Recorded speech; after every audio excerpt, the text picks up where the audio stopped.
bút trong lòng hoa bút chuẩn hậu nè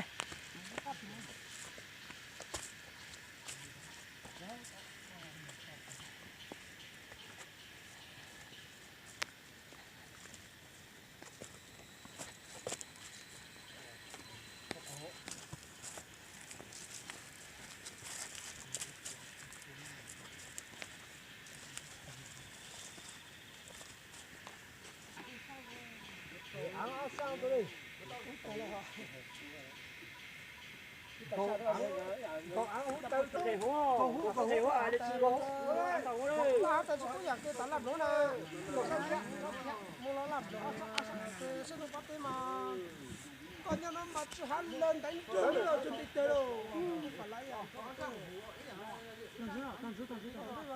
Tàng là yang cổ sa thì nó làm đồ ta cái làm cái làm nữa. Còn một lon cho cái này cho rốt cái tin này cha chiêu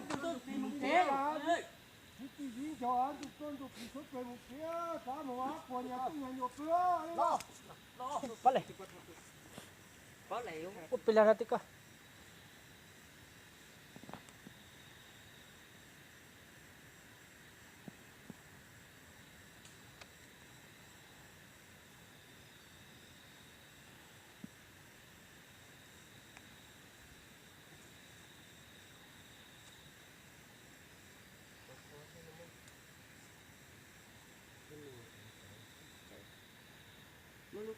lúc câu to thế nước câu gì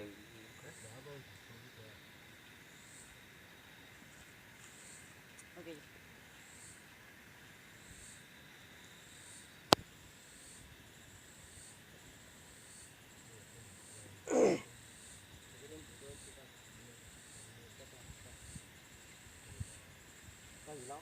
có gì lo cái gì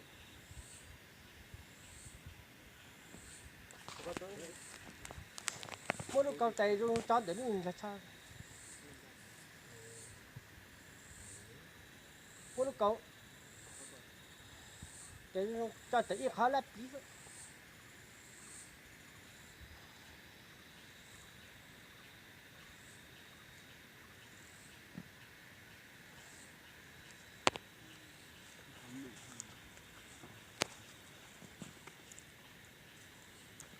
cho sâu cho rơi mà cho sâu ra cho sâu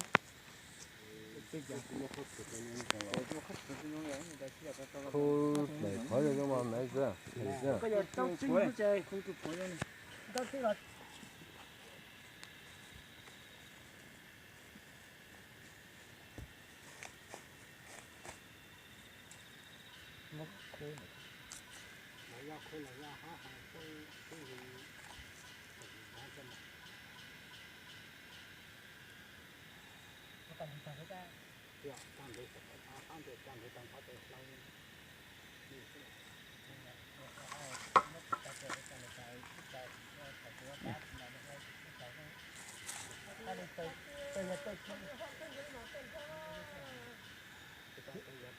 sẽ chọc khẩu trắng à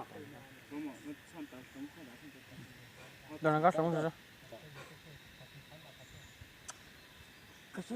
không có đó nó chỉ đào chứ mà chỗ kẹt tốt tốt chứ con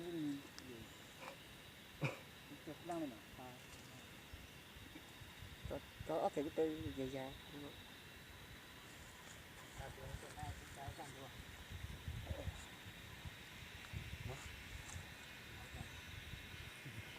nó là mình đũa thêm nó cứ nó có tiền nó có